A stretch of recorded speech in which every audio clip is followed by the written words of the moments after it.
when an odd question popped into my mind. How much would someone have to pay me to not publish Good to Great? It was an interesting thought experiment.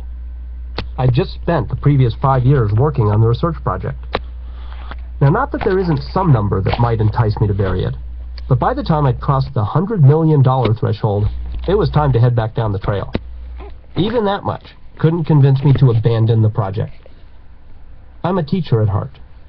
It's impossible for me to imagine not sharing what we've learned with students around the world. And it's in the spirit of learning and teaching that I bring you this recording. After many months of hiding away like a hermit in what I call monk mode, I would very much enjoy hearing from people about what works and what does not. I can be reached by email at Jim Collins, that's just one word, jimcollins@aol.com, or at my website, www.jimcollins.com. I hope you will find much of value in this audiobook and will commit to applying what you learn to whatever you do. If not to your company, then to your social sector work. And if not there, then at least to your own life.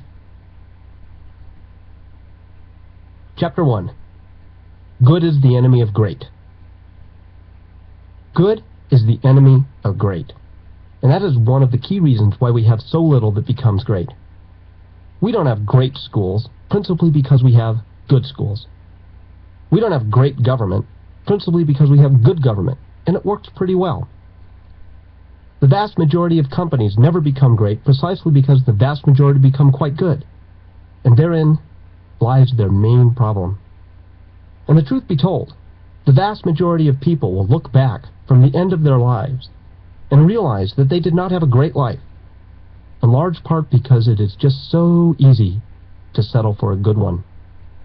This became piercingly clear to me in 1996 when I was having dinner with a group of thought leaders gathered for a discussion about organizational performance. Bill Meehan, the managing director of the San Francisco office of McKinsey & Company, leaned over his salad and casually confided, "You know, Jim, we love your book Built to Last around here. You and your co-author did a very fine job on the research and writing.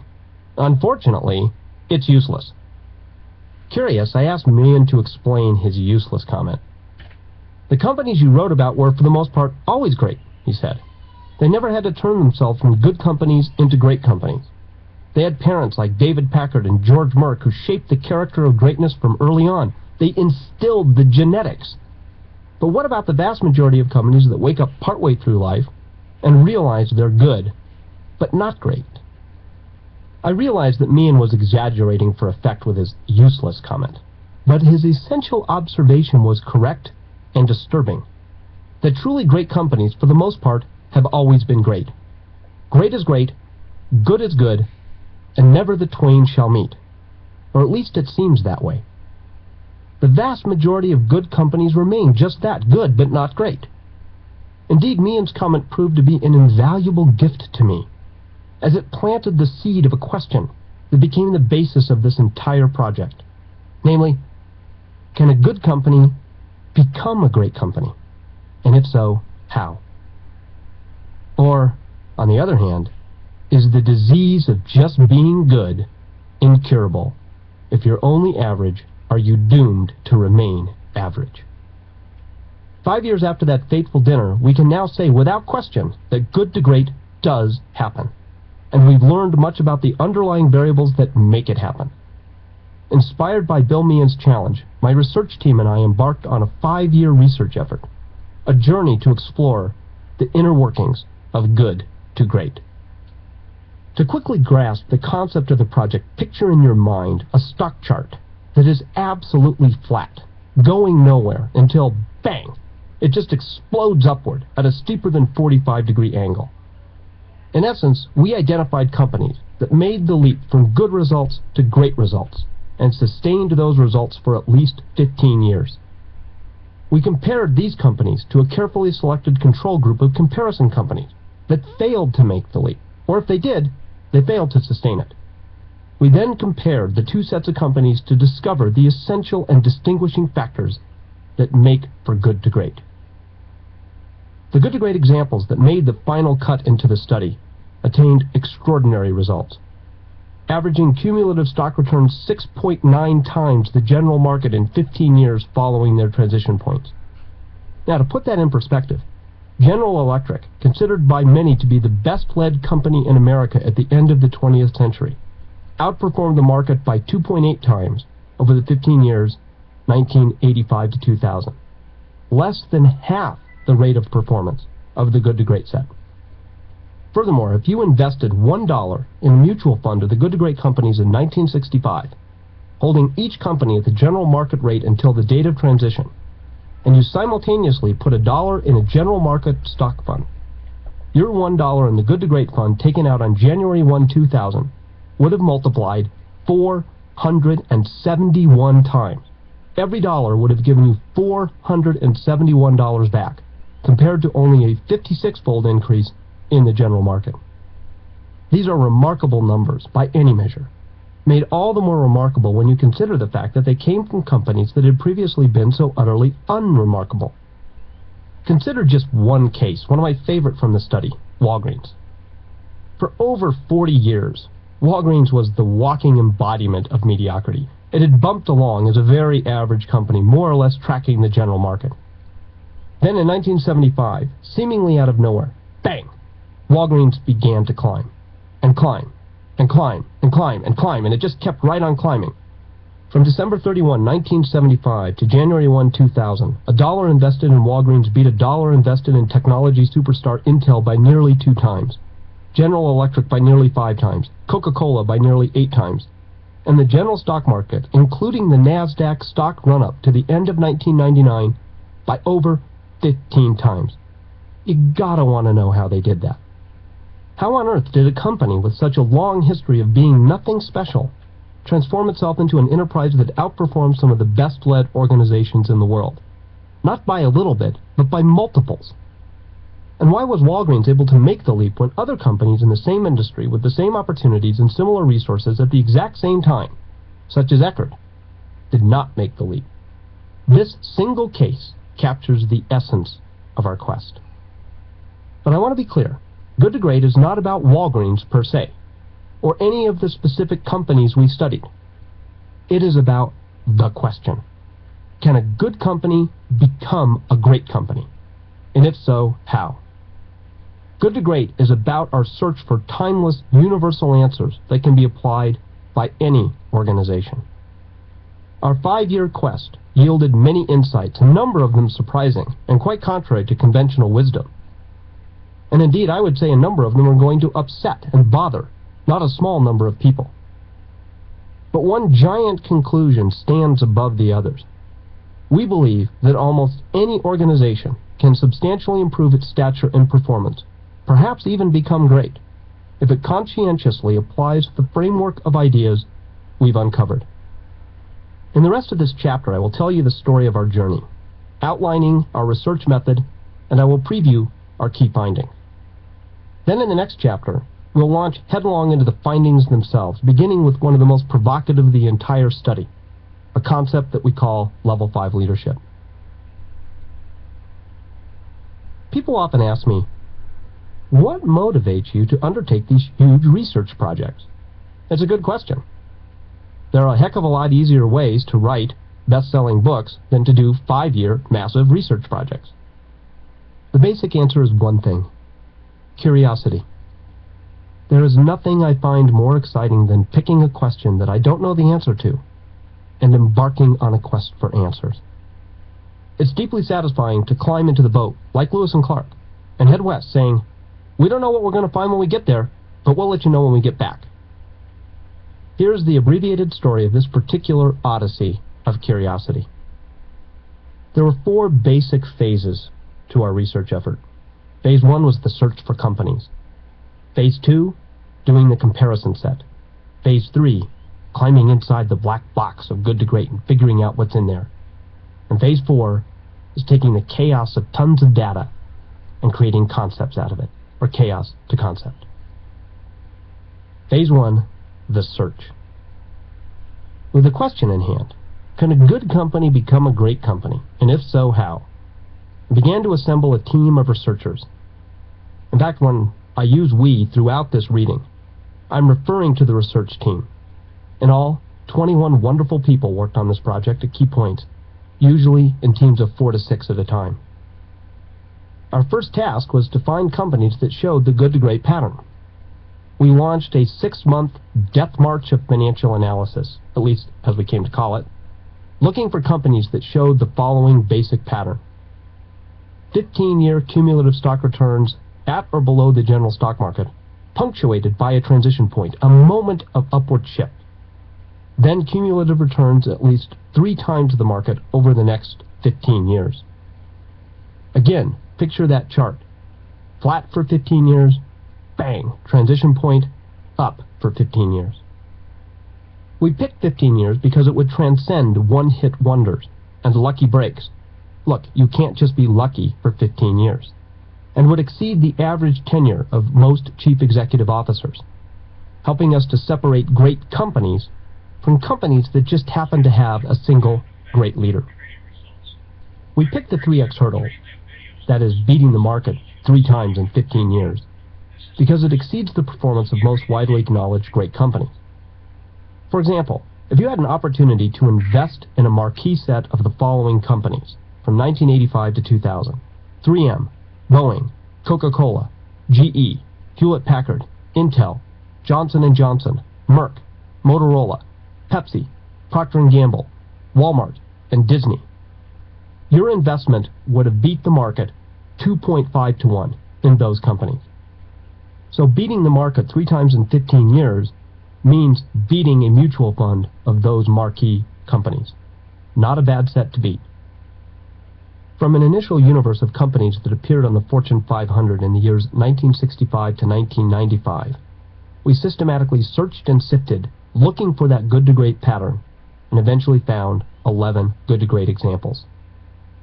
I'd like to underscore a couple of key points here. First, a company had to demonstrate the good to great pattern independent of its industry. If the whole industry showed the same pattern, we dropped the company. Second, we debated whether we should use additional selection criteria beyond cumulative stock returns, such as impact on society or employee welfare. We decided, though, to limit our selection to the good to great results pattern, as we really couldn't come up with any legitimate and consistent method for selecting on other variables without introducing our own biases.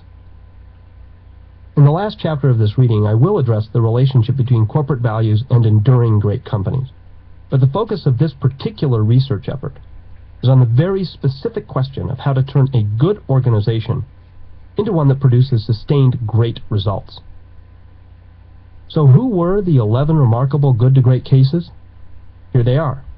Abbott Laboratories, which beat the market 3.98 times from 1974 to 1989. Circuit City, which beat the market 18.5 to 1 from 82 to 97. Fannie Mae beat the general stock market 7.56 to 1 from 84 to 99. Gillette, which beat the general stock market by 7.39 times from 1980 to 1995. Kimberly-Clark, which beat the general market by 3.42 times from 1972 to 1987. Kroger, a grocery chain of all things, which beat the general stock market by 4.17 times from 1973 to 1988. Nucor, a steel company, beat the general stock market 5.16 to 1 from 1975 to 1990. Philip Morris beat the general market 7.06 to 1 from 1964 to 1979. Pitney Bowes beat the general market 7.16 to 1 from 1973 to 1988. Walgreens beat the general stock market by 7.34 times from 1975 to 1990. And Wells Fargo, which beat the general stock market by 3.99 times from 1983 to 1998. If you're at all like we were on the research team, you're surprised by the list. We were very surprised by the list. Who would have thought that Fannie Mae, the mortgage company, would beat companies like GE and Coke? Or that Walgreens could beat Intel? It's a surprising list. A dowdier group would be hard to find. But it taught us a key lesson right up front. It's possible to turn good into great in the most unlikely of situations. If Walgreens can do it, if Nucor can do it, if Kroger can do it, anyone can do it. Phase 2. Compared to what? We then took perhaps the most important step in the entire research effort, contrasting the good to great companies to a set of comparison companies. The crucial question in our study is not, what did the good to great companies have in common? The critical question is, what did they have in common that set them apart from the comparison companies? We selected two sets of comparisons. The first set consisted of direct comparisons, companies that were in the same industry as the good to great companies, with the same opportunities, same resources, same basic situation. They were almost identical clones of each other at the time of transition, but that showed no leap from good to great. I will briefly list the direct comparison companies preceded by the good to great company. For example, I'm going to say Abbott, the good to great company, direct comparison company being Upjohn. So I'll give you a complete list. Circuit City's direct comparison, Silo. Fannie Mae compared to Great Western. Gillette compared to Warner Lambert. Kimberly-Clark compared to Scott Paper. Kroger compared to A&P. Nucor compared to Bethlehem Steel. Philip Morris compared to R.J. Reynolds. Pitney Bowes compared to Adressograph. Walgreens compared to Eckerd. And Wells Fargo compared to Bank of America. As I mentioned, there are two sets of comparisons in this study. The first were the direct comparisons, which I just gave you. The second consists of unsustained comparisons. Now, these were companies that made a short-term shift from good to great, but they failed to maintain the trajectory. They fell off after 4 years or 7 years or 9 years. This helped us to address the question of just sustainability. For example, Rubbermaid is one of our unsustained comparisons. This company went from good to great in the 1980s. In fact, it became the #1 Fortune Most Admired company. But then it imploded in the 1990s, eventually being bought out by Newell. Why? Why was it not able to sustain its leap from good to great? Another unsustained comparison is Chrysler, which had a dramatic turnaround under a leader named Lee Iacocca. Sadly, the Chrysler transition failed to endure, and today the company is owned by the Germans. We selected 6 unsustained comparisons. In addition to Chrysler and Rubbermaid, we looked at Burroughs, Harris, Hasbro, and Teledyne. In all, this gave us a total study set of 28 companies, 11 good to greats, 11 direct comparisons, and 6 unsustained comparisons. The third phase of the research was looking inside the black box. After we had the complete list of companies, we turned our attention to a deep analysis of each case. We collected all the articles published on all the companies in the study dating back 50 years or more. We systematically coded all the material into categories such as strategy, technology, leadership, and so forth. We also interviewed most of the good to great executives who held key positions of responsibility during the transition era. We also did a wide range of qualitative and quantitative analyses, looking at everything from acquisitions to executive compensation, from business strategy to corporate culture, from layoffs to leadership style, from financial ratios to management turnover. Anything we could analyze, anything we could get data on, we looked at it. When it was all said and done, the total project consumed 10.5 people years of effort. We read and systematically coded 6,000 articles, generated more than 2,000 pages of interview transcripts, and created 384 million bytes of computer data. We came to think of our research as like looking inside a giant black box. Each step along the way, each analysis, each interview, each coding, each article was like installing another light bulb to shed light on the inner workings of the good to great process. We'd climb inside the black box, we'd screw in a light bulb, we'd turn it on, and we'd look to see what's there. With all this data in hand, we then began a series of weekly research team debates. For each of the 28 companies, members of the team and I would systematically read all the articles, analyses, interviews, and the research coding. I'd then come and make a presentation to the team on that specific company, drawing potential conclusions and asking questions. Then we would debate, disagree, pound on tables, raise our voices, pause and reflect, debate some more, pause and think, discuss, resolve, question, and debate yet again about what it all means. Now, it's important to understand that we developed all of the concepts in this work by making empirical deductions directly from the data. We did not begin this project with a theory to test or prove. We sought to build a theory from the ground up, derived directly from the evidence. The core of our method was a systematic process of contrasting the good to great examples to the comparisons, always asking, so what's different? We also made a particular note of dogs that did not bark. In the Sherlock Holmes classic book, Silver Blaze, Holmes identified the curious incident of the dog in the nighttime as the key clue. Well, it turns out that the dog didn't do anything in the nighttime. And that, according to Holmes, was the curious incident, which led him to the conclusion that the prime suspect must have been someone who knew the dog well.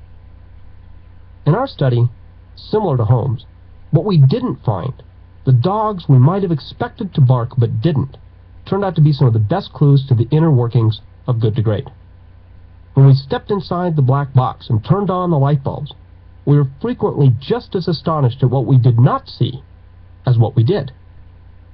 For example, you might expect that larger-than-life celebrity leaders who write in from the outside would be key to taking a company from good to great. This dog did not bark.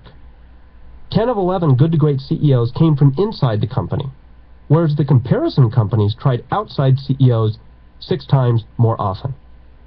I'm sorry, but the myth of the savior CEO is just that, a big myth. Or consider this.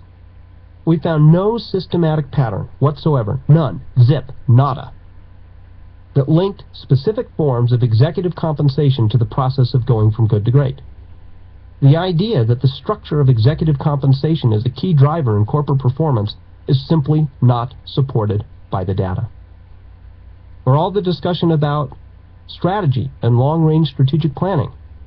Not that the good to great companies ignored strategy, but it turns out that both sets of companies had well-defined strategies, and there's no evidence that the good to great companies spent more time on long-range strategic planning than the comparison companies. Or take this. Ask yourself the question, do you have a to-do list? I imagine you do. And you would think that to start a transition from good to great, you'd just start adding a whole lot of stuff to that to-do list. But what we found when we stepped inside the black box is that the stop doing list, the things they decided to get rid of, counted more than the to-do list.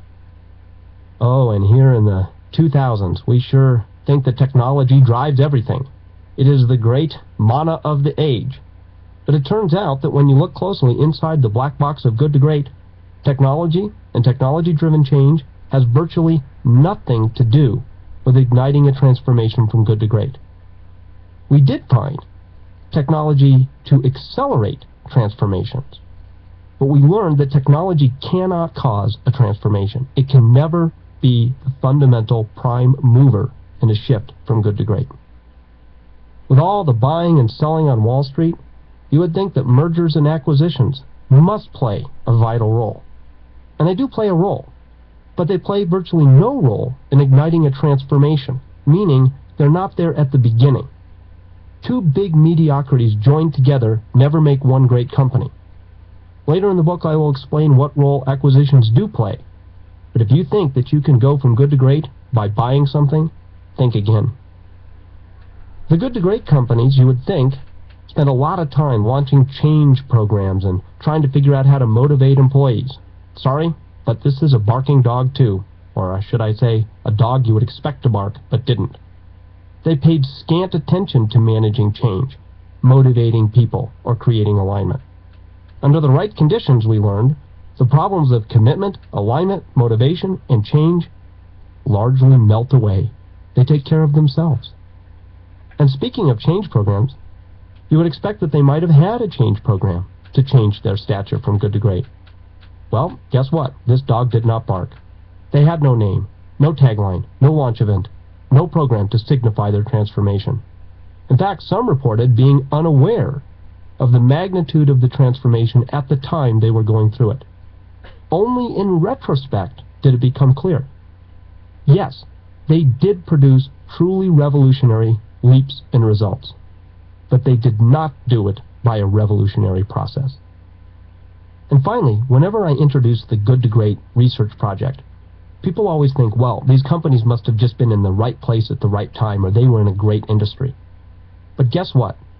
They were by and large not in the right place at the right time. They were by and large not in great industries, and a number of them were in absolutely terrible industries. In no case do we have a company that just happened to be sitting on the nose cone of a rocket when it took off. And this brings me to one of the most fundamental things to grasp early in this reading. Greatness is not, underscore not, a function of circumstance.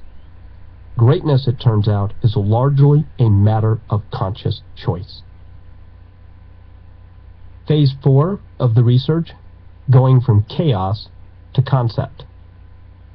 I've tried to come up with a simple way to convey what was required to go from all the data, analyses, debates, and dogs that did not bark to the final findings. The best answer I can give is that it's an iterative process of looping back and forth, developing ideas and testing them against the data, revising those ideas, building a framework, seeing it break under the weight of evidence, and rebuilding it yet again. The process is repeated over and over until everything hangs together in a coherent framework of concepts. We all have a strength or two in life, and I suppose mine is the ability to take a lump of unorganized information, see patterns, and extract order from the mess, or what my friends call going from chaos to concept. That said, I want to underscore again that the concepts in the final framework are not my opinions. While I cannot extract my own psychology and my own biases entirely from the research, the findings in the final framework met a rigorous standard before the research team would deem it significant. Every primary concept in the final framework showed up as a change variable in 100%, every single one of the good to great companies, and in less than 30% of the comparison cases during the pivotal years. Any insight, any concept, any piece of the framework that failed this test did not make it into good to great as a chapter level concept. So what did we find? What were the dogs that did bark? Here is an overview of the framework of concepts and a preview of what's to come in the rest of the recording. This reading is broken up into 9 chapters. The first chapter we're in right now. The remaining 8 chapters lay out all the key findings. In chapter 2, we will talk about level 5 leadership. We were surprised, shocked really, to discover the type of leadership required for turning a good company into a great one. Compared to high-profile leaders with big personalities who make headlines and become well-known celebrities, the good great leaders seem to have come from Mars. Self-effacing, quiet, reserved, awkward, even shy. These leaders are a paradoxical blend of personal humility and professional will. They are more like Lincoln and Socrates than Patton or Caesar. In chapter 3, we will get to the all-important principle of first who, then what. We expected that the good to great leaders would begin by setting a new vision and strategy. We found instead that they first got the right people on the bus, the wrong people off the bus, and the right people in the right seats, and then they figured out where to drive it. The old adage, people are your most important asset, turns out to be wrong. People are not your most important asset. The right people are. With the right people on the bus, we then turn to chapter 4, and the key dimension of confronting the brutal facts, yet never losing faith. We learned that a prisoner of war survivor had more to teach us about what it takes to find a path to greatness than most books on corporate strategy. Every good to great company embraced what we came to call the Stockdale paradox. You must maintain unwavering faith that you can and you will prevail in the end, regardless of the difficulties. And yet at the same time, you also have to have the discipline to confront the most brutal facts of your current reality, whatever they might be, and however unpleasant they might be.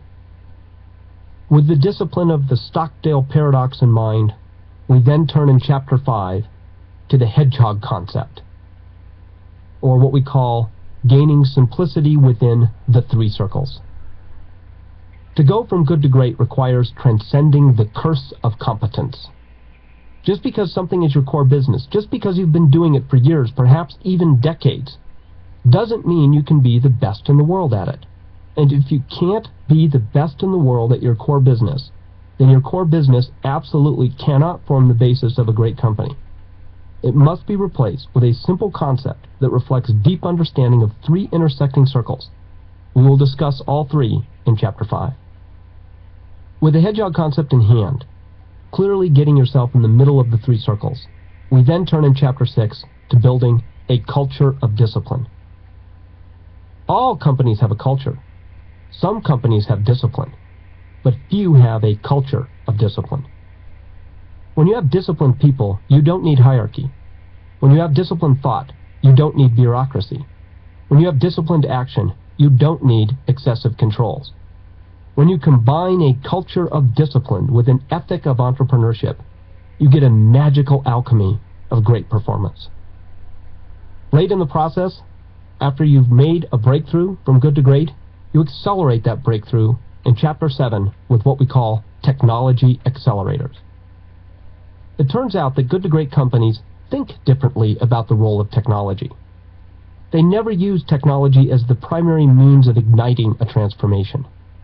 Yet, paradoxically, they are pioneers in the application of very carefully selected technologies. We learned that technology by itself is never a primary root cause of either greatness or decline.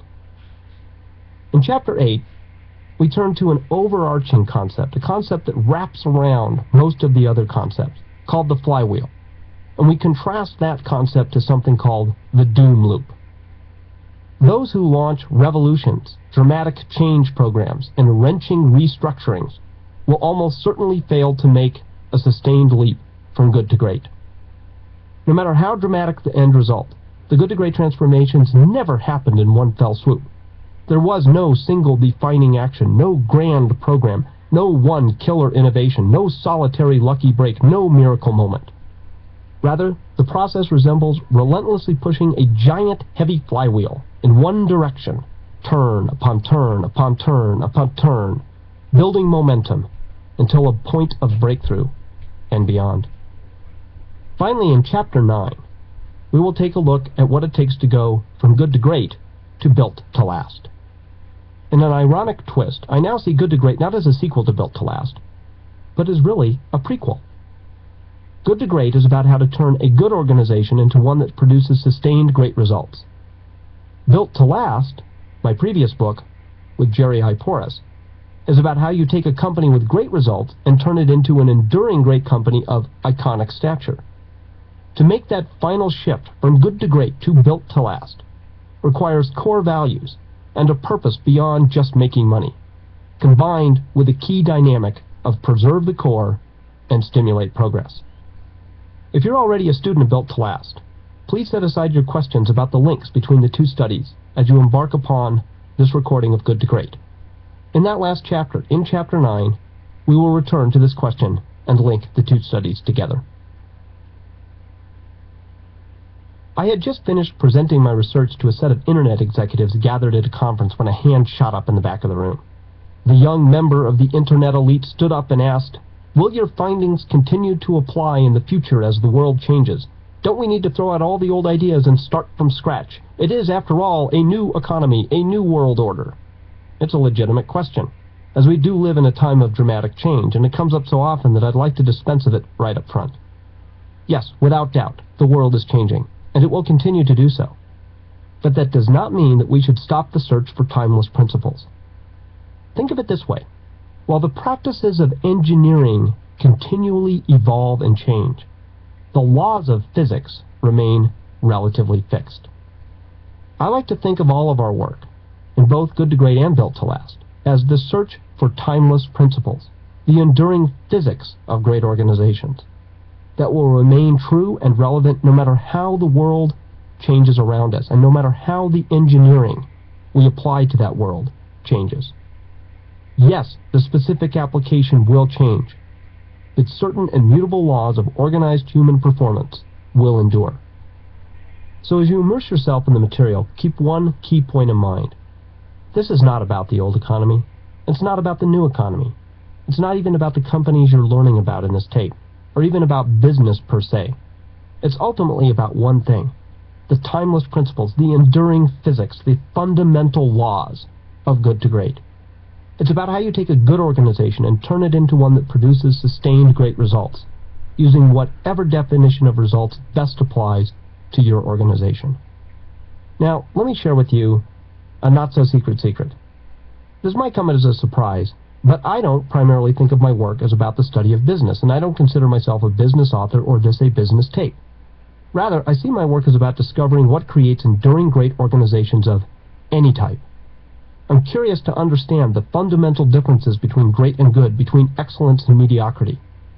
I just happen to use corporations as a means of getting inside the black box.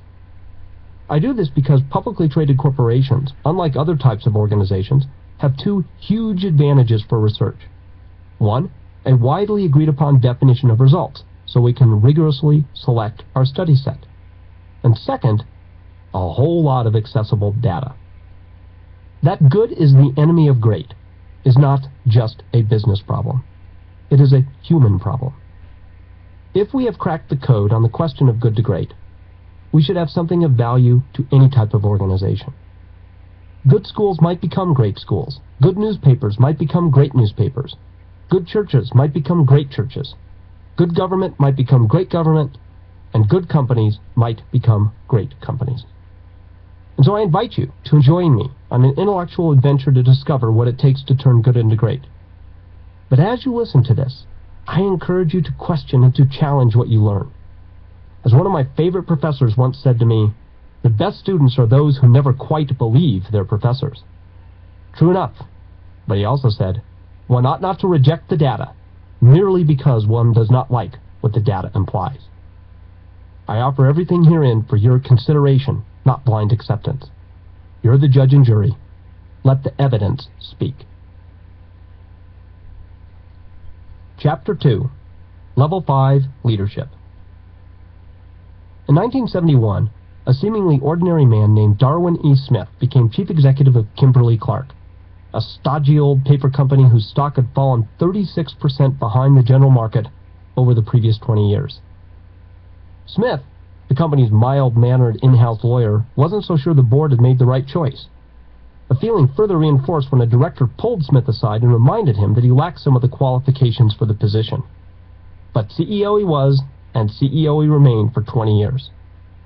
And oh, what a 20 years it was. In that period, Smith created a stunning transformation, turning Kimberly-Clark into the leading paper-based consumer products company in the world.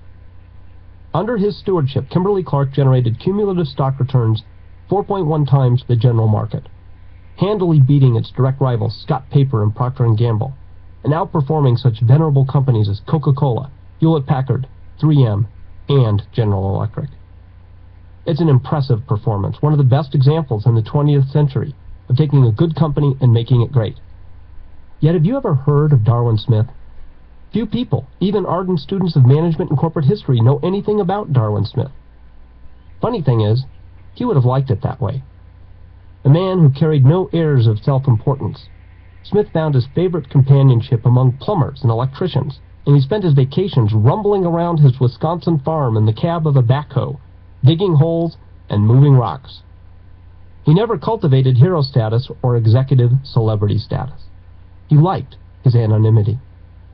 When a journalist asked Smith to describe his management style, he just stared back from the other side of his nerdy-looking glasses, dressed unfashionably like a farm boy wearing his first suit bought at J.C.Penney. After a long, uncomfortable silence, he looked at the reporter and said simply, "Eccentric." The Wall Street Journal did not write a splashy feature on Darwin Smith. But if you were to think of Darwin Smith as somehow meek or soft, you would be terribly mistaken. His awkward shyness and lack of pretense was coupled with a fierce, even stoic resolve towards life. He grew up as a poor Indiana farm boy, putting himself through college by working the day shift at International Harvester and attending Indiana University at night. One day, he lost part of a finger on the job. The story goes that he went to class that evening and returned to work the next day. Well, that might be a bit of an exaggeration. He clearly did not let part of a lost finger slow down his progress towards graduation. He kept working full-time, he kept going to class at night, and he earned admission to Harvard Law School. Later in life, 2 months after becoming CEO, doctors diagnosed Smith with nose and throat cancer. predicting that he had less than a year to live. He informed the board, but made it clear that he was not dead yet, and he had no plans to die anytime soon. He was going to kill this thing, if he could. He held fully to his demanding work schedule while commuting from Wisconsin to Houston for radiation therapy, and lived 25 more years, most of them as CEO. Smith brought that same ferocious resolve to rebuilding Kimberly-Clark, especially when he made the most dramatic decision in the company's history: sell the mills. Shortly after he became CEO, Smith and his team had concluded that the traditional core business, coated paper, was doomed to mediocrity. Its economics were bad and the competition weak. But, they reasoned, if Kimberly-Clark thrust itself into the fire of the consumer paper products industry, world-class competition like Procter & Gamble would force it to achieve greatness or perish. So, like the general who burned the boats upon landing, leaving only one option: succeed or die, Smith announced the decision to sell the mills, in what one board member called the gutsiest move he'd ever seen a CEO make. Sell even the mill in Kimberly, Wisconsin, as Kimberly-Clark, and throw all the proceeds into the consumer business, investing in brands like Huggies and Kleenex. The business media called the move stupid, and Wall Street analysts downgraded the stock. But Smith never wavered. 25 years later, Kimberly-Clark owned Scott Paper outright and beat Procter & Gamble in 6 of 8 product categories. In retirement, Smith reflected on his exceptional performance by saying simply, "I never stopped trying to become qualified for the job."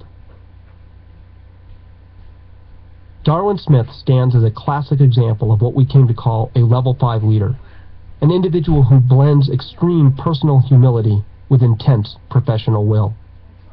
We found leaders of this type at the helm of every good to great company during the transition era.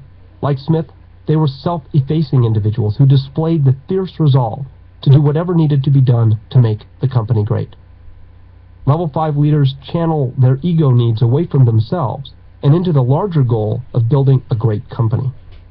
It's not that they have no ego or self-interest. In fact, they are incredibly ambitious. But their ambition is first and foremost for the institution, not themselves. The term Level 5 refers to the highest level in a hierarchy of executive capabilities that we identified in our research. Level 1 is being a highly capable individual. If we're lucky, we progress to Level 2 and become a contributing team member. From there, it's on to Level 3, becoming a competent manager.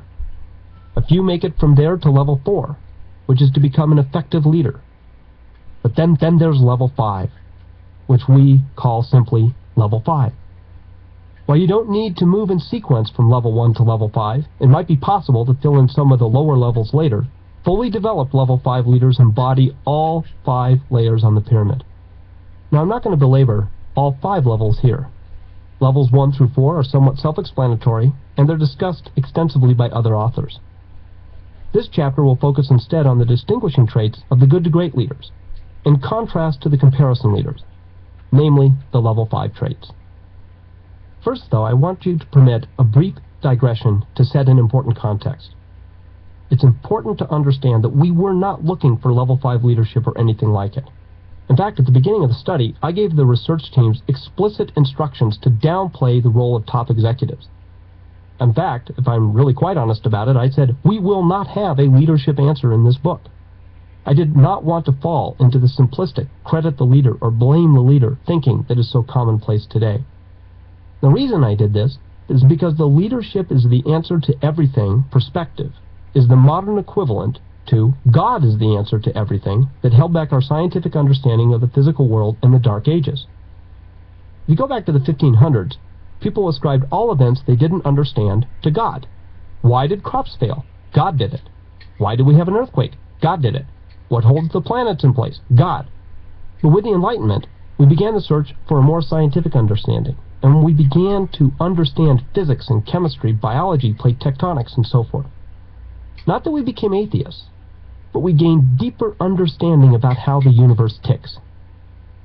Now in the 2000s, every time we attribute everything to leadership, we're very much like those people in the 1500s. We're simply admitting our ignorance. Not that we should become leadership atheists. Leadership does matter. But every time we throw our hands up in frustration, reverting back to, well, the answer must be leadership, we prevent ourselves from gaining deeper, more scientific understanding about what makes great companies tick. So early in the project, I kept insisting, ignore the executives. But the research team kept pushing back. No, they said, there is something consistently unusual about them. We can't ignore them, Jim, even if you want to. And I'd push back. But the comparison companies also had leaders. Even some great leaders. Look, you can't tell me that Lee Iacocca was not a leader. So what's different? They both had leaders. Back and forth, the debate raged over a couple of years. But finally, as should always be the case, the data won. What finally swayed me is that the good to great executives were all cut from the exact same cloth. It didn't matter whether the company was in consumer or industrial products, in crisis or steady state, offered services or products.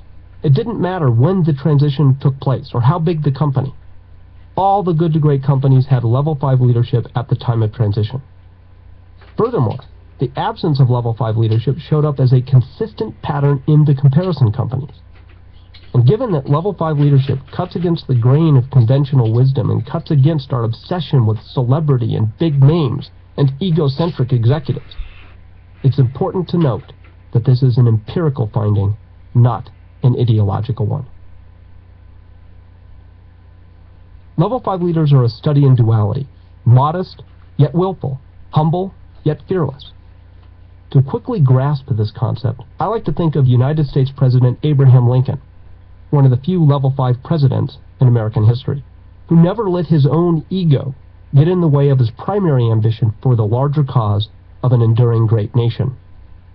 Yet those who mistook Mr. Lincoln's personal modesty, shy nature, and awkward manner as signs of weakness found themselves terribly mistaken to the scale of 250,000 Confederate and 360,000 Union lives, including Lincoln's own.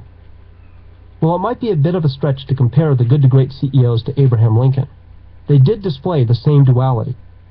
Consider the case of one Coleman Mockler, CEO of Gillette from 1975 to 1991.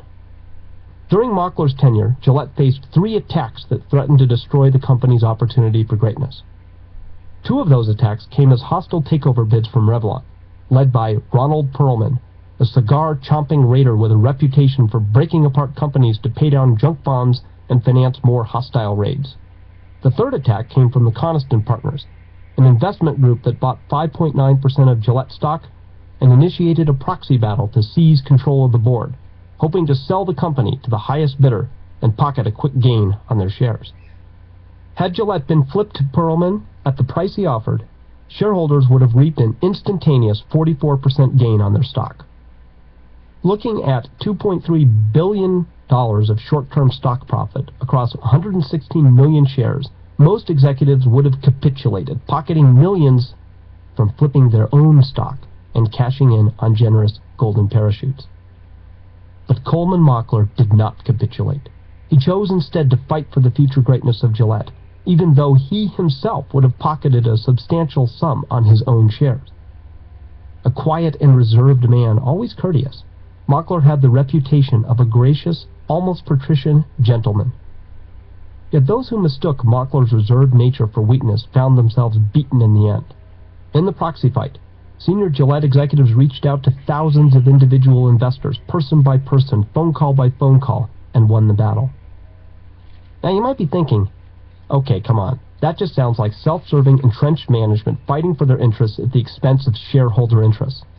And on the surface, it might look that way, but consider 2 key facts. First, Mockler and his team staked the company's future on huge investments in radically new shaving systems, later known as Sensor and Mach 3. Had the takeover been successful, these projects would almost certainly have been curtailed or completely eliminated, and none of us would be shaving with Sensor, Sensor for Women, or the Mach 3, leaving hundreds of millions of people to a more painful daily battle with stubble. Second, at the time of the takeover battle, Sensor promised significant future profits that were not reflected in the stock price for a very simple reason. Because Sensor was in secret development. No one knew about it. With Sensor in mind, The board and Mockler believed that the future value of the shares far exceeded the current price, even with that 44% price premium offered by the Raiders. To sell out would have made the short-term share flippers happy, but would have been utterly and completely irresponsible to long-term shareholders. In the end, Mockler and the board were proved right, stunningly so. If the share flipper had accepted the 44% price premium offered by Perlman and then invested that full amount in the market for 10 years, through the end of 1996, he would have come out 3 times worse off than a shareholder who had stayed with Mockler and Gillette. Sadly, Mockler was never able to enjoy the full fruits of his effort. On January 25, 1991, the Gillette team received an advance copy of the cover of Forbes magazine, which featured an artist's rendition of Mockler standing atop a mountain, holding a giant razor above his head in triumphal pose, while the vanquished languish on the hillsides below. The other executives razzed Mockler, who had likely declined requests to be photographed for the cover in the first place, amused at seeing him portrayed as a corporate version of Conan the Triumphant. Walking back to his office, minutes after seeing this public acknowledgement of his 16 years of struggle, Mockler crumpled to the floor, struck dead by a massive heart attack. I do not know whether Mockler would have chosen to die in harness, but I'm quite confident that he would have not changed his approach as chief executive. His placid persona hid an inner intensity, a dedication to making anything he touched the best it could possibly be, not just for what he would get, but because he simply couldn't imagine doing it any other way. It wouldn't have been an option for Coleman Mockler to take the easy path and turn the company over to those who would milk it like a cow, destroying its potential to become great, any more than it would have been an option for Lincoln to sue for peace and lose forever the chance of an enduring great nation. A key aspect of Level 5 leaders is how they are ambitious for the company and set their successors up for success.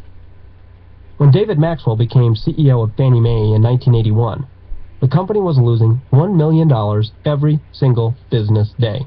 Over the next 9 years, Maxwell transformed Fannie Mae into a high-performance culture that rivaled the best Wall Street firms, earning $4 million every business day and beating the general stock market 3.8 to 1. Maxwell retired while still at the top of his game, feeling that the company would be ill-served if he stayed on too long, and turned the company over to an equally capable successor, Jim Johnson. Shortly thereafter, Maxwell's retirement package, which had grown to be worth $20 million based on Fannie Mae's spectacular performance, became a point of controversy in Congress. Fannie Mae operates under a government charter. Maxwell responded by writing a letter to his successor in which he expressed concern that the controversy would trigger an adverse reaction in Washington that could jeopardize the future of the company. He then instructed Johnson to not pay him the remaining balance, fully $5.5 million, and asked that the entire amount be contributed to the Fannie Mae Foundation for Low-Income Housing. David Maxwell, like Darwin Smith and Coleman Mockler, exemplifies a key trait of Level 5 leaders, indeed, the key trait. Their ambition is first and foremost for the company, concerned with its success, rather than for their own riches and personal renown. They want to see the company even more successful in the next generation, comfortable with the idea that most people won't even know that the roots of that success trace back to their efforts. As one of my favorite Level 5 leaders said, "I want to look out from my porch at one of the great companies in the world someday and be able to say simply, 'I used to work there.'" In contrast, the comparison leaders, concerned more with their own reputation for personal greatness, often failed to set the company up for success in the next generation. After all, what better way to show that thou art great than that the place falls apart when thou art gone? In over 3/4 of the comparison companies, we found executives who set their successors up for failure or chose weak successors, or both. Some had what we came to call the biggest dog syndrome. They didn't mind other dogs in the kennel, so long as they remained the biggest one. One comparison CEO was said to have treated successor candidates the way Henry VIII treated wives. Consider the case of Rubbermaid, a company that grew from obscurity to #1 on Fortune's most admired company list, and then just as quickly disintegrated into such sorry shape that it had to be acquired by Newell to save itself. The architect of this remarkable story, a charismatic and brilliant leader named Stanley Galt, became synonymous in the late 1980s with the success of the company. In 312 articles we collected on Rubbermaid, Galt came through to us as a hard-driving, egocentric executive. In one article, he responded to the accusation of being a tyrant with the statement, "Yes, that I'm a sincere tyrant." In another, drawn directly from his own comments on leading change, the word "I" appears 44 times. I could lead the charge. I wrote the 12 objectives. I presented and explained the objectives. Whereas the word "we" appears just 16 times. Of course, Galt had every reason to be proud of his success. Rubbermaid generated 40 consecutive quarters of earnings growth under his leadership. It's an impressive performance, and one that deserves our respect. But, and this is the key point, Galt did not leave behind a company that could be great without him. His chosen successor lasted only 1 year on the job, and the next in line faced a management team so shallow that he had to temporarily shoulder 4 jobs while scrambling to identify a number 2 executive. Galt's successors found themselves struggling not only with a management void, but also with strategic voids that would eventually bring the company to its knees. Of course, you might say, yes, Rubbermaid fell apart after Galt, but that just proves his personal greatness as a leader. Exactly. Galt was indeed a tremendous level 4 leader, perhaps one of the best of the last 50 years, but he was not a level 5 leader. And that is one key reason why Rubbermaid went from good to great for a brief, shining moment, and then just as quickly, sadly, went from great to irrelevant. Another key trait of level 5 leaders is their compelling modesty. In contrast to the very I-centric style of the comparison leaders, we were struck by how the good to great leaders didn't talk about themselves. During our interviews with the good to great leaders, we found that they'd talk about the company and the contributions of other executives as long as we'd like. But when we tried to get them to talk about themselves and their own contributions, it was like pulling teeth. When pressed to talk about themselves, they'd say things like, "Well, I hope I'm not sounding like a big shot," or, "If the board hadn't picked such a great successor, you probably wouldn't be talking with me today." Or, "Did I have a lot to do with it? Oh, that sounds so self-serving. I don't think I can take much credit. We were blessed with marvelous people." Or, "There are plenty of people in this company who could do a better job than I do." And it wasn't just false modesty. Those who worked with the good to great leaders continually used words like quiet, humble, modest, reserved, shy, gracious, mild-mannered, self-effacing, understated, did not believe his own clippings, and so forth. Board member Jim Havlicek described Ken Iverson, the CEO who oversaw Nucor's transformation, this way. "Ken is a very modest and humble man. I've never known a person as successful in doing what he's done that's as modest. And I worked for a lot of CEOs of large companies. And that's true in his private life as well. The simplicity of him. I mean little things, like he always gets his dogs at the local pound. He has a simple house that he's lived in for ages. He only has a carport, and he complained to me one day about how he had used his credit card to scrape the frost off his windows, and he broke the credit card. You know, Ken, there's a solution for it. Enclose your carport." And he said, heck, it isn't that big of a deal." He's just that humble and that simple. The 11 good to great CEOs stand as some of the most remarkable CEOs of the century, given that only 11 companies from the Fortune 500 met the exacting standards for entry into this study. These are the only 11 who did it. Yet despite their remarkable results, almost no one ever remarked about them. George Kane, Alan Wurtzel, David Maxwell, Coleman Mockler, Darwin Smith, Jim Herring, Lyle Everingham, Joe Coleman, Fred Allen, Cork Walgreen, Carl Reichert. How many of these extraordinary executives had you heard of? When we systematically tabulated all 5,979 articles in the study, we found fewer articles surrounding the transition date for the good to great companies than for the comparisons by a factor of 2. Furthermore, we rarely found articles that focused on the good to great CEOs. They just didn't want the attention. The good to great leaders never wanted to become larger-than-life heroes. They never aspired to be put on a pedestal or become unreachable icons. They were seemingly ordinary people, quietly going about the business of producing extraordinary results. Some of the comparison leaders provide a striking contrast. Scott Paper, the comparison company to Kimberly-Clark, where Darwin Smith worked, hired a CEO named Al Dunlop, a man cut from a very different cloth than Darwin Smith. Dunlop loudly beat on his own chest, telling anyone who would listen, and quite frankly, many who would prefer not to, about what he had accomplished. Quoted in Business Week about his 19 months atop Scott Paper, he boasted, "The Scott story will go down in the annals of American business history as one of the most successful, quickest turnarounds ever, making other turnarounds pale by comparison." Now there's an exercise in understatement. According to Business Week, Dunlop personally accrued $100 million for 603 days of work at Scott Paper. If you do the math, that's $165,000 per day, largely by slashing the workforce, cutting the R&D budget, and putting the company on growth steroids in preparation for sale. After selling the company and pocketing his quick millions, Dunlop wrote a book about himself in which he trumpeted his nickname Rambo in Pinstripes. In his own book, he writes, "I love the Rambo movies. Here's a guy who has zero chance of success and always wins. Rambo goes into situations against all odds, expecting to get his brains blown out, but he doesn't. At the end of the day, he succeeds. He gets rid of the bad guys. He creates peace out of war. That's what I do too." One wonders if Al Dunlop had an editor. Darwin Smith may have enjoyed the mindless Rambo movies as well, but I suspect he never walked out of a theater and said to his wife, "You know, I really relate to this Rambo character.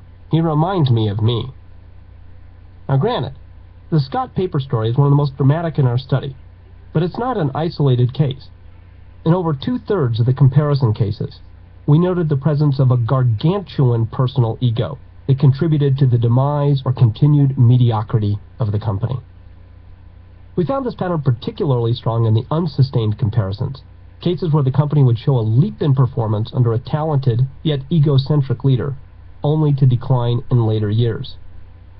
Lee Iacocca, for example, saved Chrysler from the brink of catastrophe, performing one of the most celebrated, and deservedly so, turnarounds in American business history. Chrysler rose to a height of 2.9 times the market at a point halfway through Iacocca's tenure. Unfortunately, he then diverted his attention to making himself one of the most celebrated CEOs in American business history.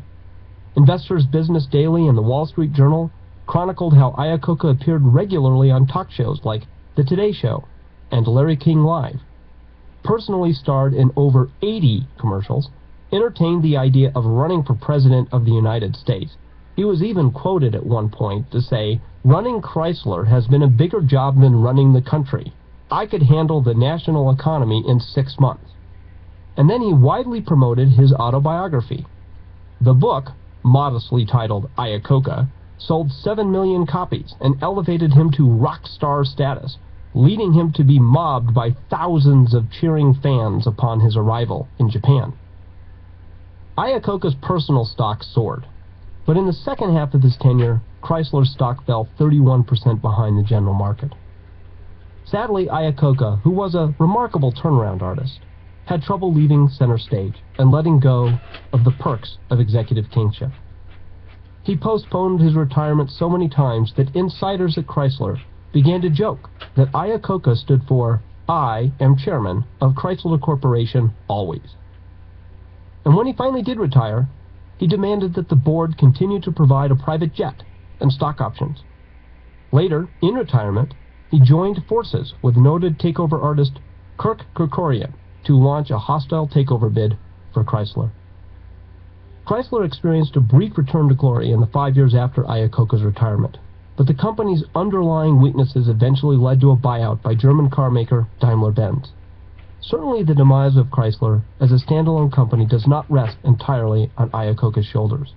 The next generation, after all, made the fateful decision to sell the company to the Germans. But the fact remains, Iacocca's brilliant turnaround of the early 1980s, one which I personally respect, did not prove to be sustained, and Chrysler failed to become an enduring great company. But we should be careful. We should not think of Level 5 just being about humility and modesty. There is another side to Level 5, an unwavering resolve to do what must be done. It is essential to grasp that Level 5 leadership is not just humility. It is equally about ferocious resolve, an almost stoic determination to do whatever needs to be done to make the company great. We in fact debated for a long time on the research team about how to describe the good to great leaders. Initially, we penciled in terms like selfless executive and servant leader, but members of the team violently objected to this characterization. "Those labels don't ring true," said Anthony Chiricos. "It makes them sound weak or meek. It's not at all the way I think of Darwin Smith or Coleman Mockler.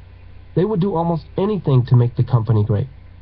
Then Eve Lee suggested, why don't we just call them Level 5 leaders? If we put a label like selfless or servant on them, people will get entirely the wrong idea. We need to get people to engage with the whole concept, to see both sides of the coin. If you only get the humility side, you miss the whole idea. And this brings me to a vital point. Level 5 leaders are fanatically driven, infected with an incurable need to produce results. They will sell the mills or fire their brother if that's what it takes to make the company great.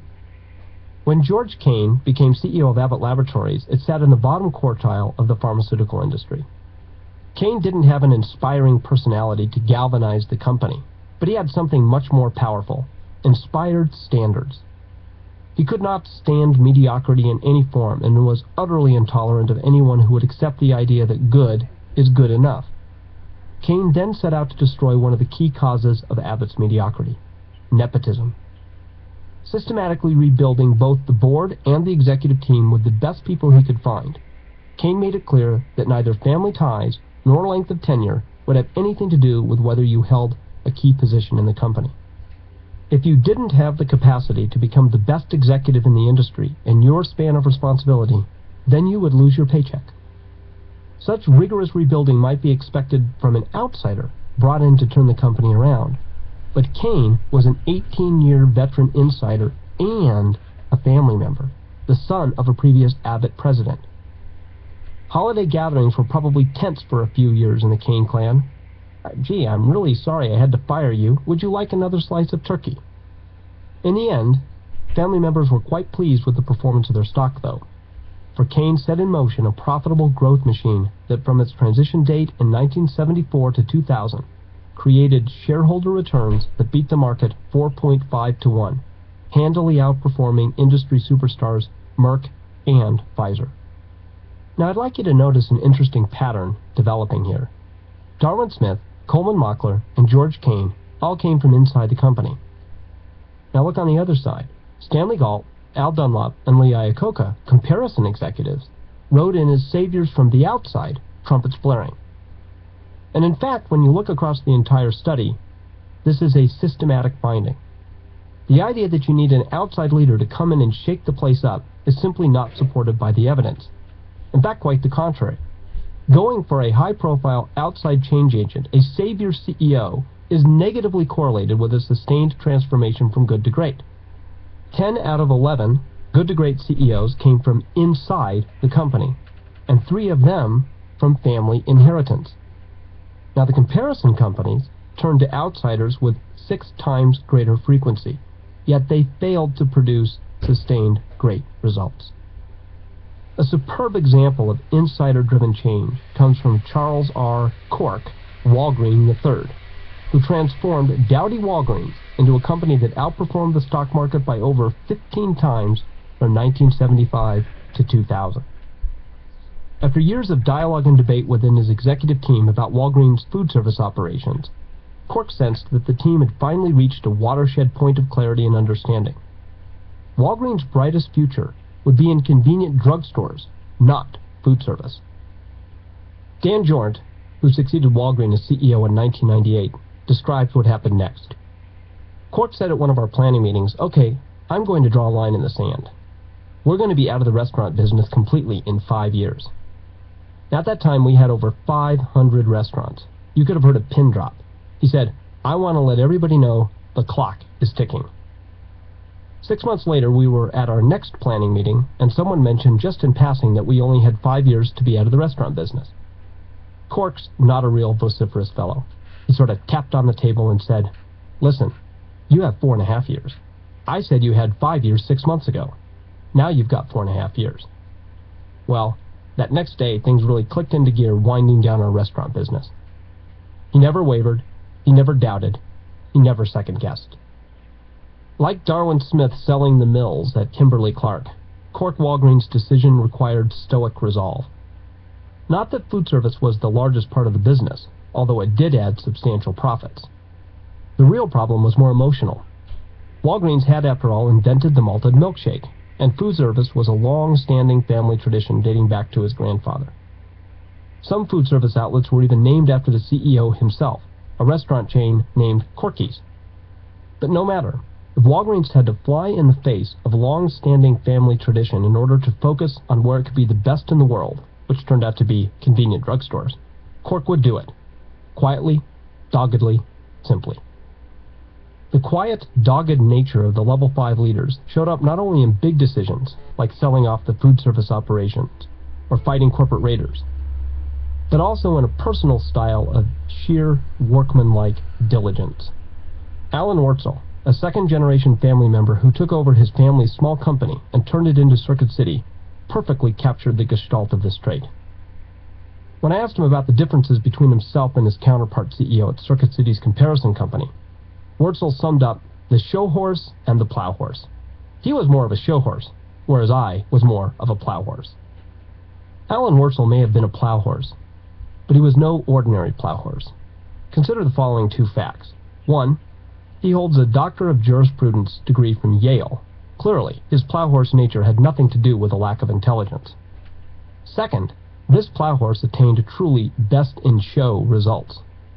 Let me put it this way. If you had to choose between $1 invested in Circuit City or $1 invested in General Electric the day that legendary Jack Welch took over GE in 1981 and held to January 1, 2000, you would have been better off in Circuit City than GE by 6 times. Not a bad performance for a plow horse. You might expect that extraordinary results like these would lead Alan Wurtzel to discuss the brilliant decisions he made. But when we asked him to list the top 5 factors in his company's transformation, ranked by importance, he gave a surprising answer. The number 1 factor was luck. We were in a great industry with the winds at our backs, he said. We pushed back, pointing out that we'd selected the good to great companies based on performance that surpassed their industry's average. Furthermore, the comparison company Silo was in the exact same industry with the same wind and at the time of the transition, bigger sales. We debated this point for a few minutes, with Wurtzel continuing his preference for attributing much of his success to just being in the right place at the right time. Later, when we asked to discuss the factors behind the enduring nature of the transformation, he said, "The first thing that comes to mind is luck. I was lucky to find the right successor." Luck. What an odd factor to talk about. Yet the good to great executives talked about luck a great deal in our interviews. In one interview with a Nucor executive, we asked why the company had such a remarkable track record of good decisions. He responded simply, "I guess we were just lucky." Joseph F. Coleman III, the Level 5 transition CEO of Philip Morris, flat out refused to take credit for his company's success, attributing his good fortune to having great colleagues, successors, and predecessors. Even the book he wrote, a book he undertook at the urging of his colleagues, which he never intended to distribute widely, had the unusual title, "I'm a Lucky Guy." We were puzzled by this emphasis on good luck. We found no evidence that the good to great companies were blessed with more good luck, or more bad luck, for that matter, than the comparison companies. But then we began to notice a contrasting pattern in the comparison executives. They credited substantial blame to bad luck, frequently bemoaning the difficulties of the environment they faced. Compare Bethlehem Steel to Nucor. Both companies operated in the steel industry and produced hard-to-differentiate products. Both companies faced the competitive challenge of cheap imported steel. Yet the 2 companies had completely different views of the same environment. Bethlehem Steel CEO summed up the company's problems in 1983 by blaming imports. "Our first, second, and third problems are imports," he declared.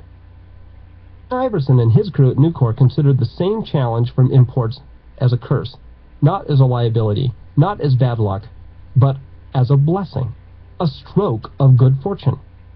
Aren't we lucky? Steel is heavy, and they have to ship it all the way across the ocean, giving us a huge advantage. When asked about the main problems facing the steel industry, Iverson didn't blame imports. He said no. The first, second, and third problems facing the American steel industry is management. The emphasis on luck turns out to be part of a pattern that we came to call the window and the mirror. Level 5 leaders look out the window to apportion credit to factors outside themselves when things go well. And if they can't find a specific person or event to give credit to, they credit good luck. At the same time, they look in the mirror to apportion responsibility, never blaming bad luck when things go poorly. The comparison did just the opposite. They'd look out to win something or someone other than themselves to blame for poor results, but would preen in front of the mirror and credit themselves when things went well. Strangely, the window in the mirror does not reflect objective reality. Everyone outside the window points inside directly at the level 5 leader, saying, "He was the key. Without his guidance and leadership, we would not have become a great company." But we find the level 5 leaders pointing right back out the window and saying, "Look at all the great people and good fortune that made this possible. I'm a lucky guy." They're both right, of course, but the level 5s would never admit that fact. So as we come towards the end of this chapter, let me briefly summarize the duality, the yin and yang, if you will, of level 5 leadership. On the one hand, a level 5 leader creates superb results, acting as a clear catalyst for the transition from good to great. But on the other hand, a level 5 leader demonstrates a compelling modesty, shunning public adulation, never boastful, never taking credit for those results. On the one hand, a level 5 leader demonstrates an unwavering resolve to do whatever must be done, no matter how difficult. They will sell the mills. They will fire their brother. Yet on the other hand, a level 5 leader acts with quiet, calm determination, relying principally on inspired standards, not inspiring charisma to motivate. On the one hand, a level 5 leader sets the standard for building an enduring great company and will settle for nothing less. On the other hand, a level 5 leader channels ambition into the company, not the self, setting successors up for success and for even greater success in the next generation. And finally, a level 5 leader looks in the mirror, not out the window, to apportion responsibility for poor results, never blaming other people, external factors, or bad luck. On the other hand, a level 5 leader looks out the window, not in the mirror, to give credit for the success of the company. They give that credit to other people, to external factors, and to good luck.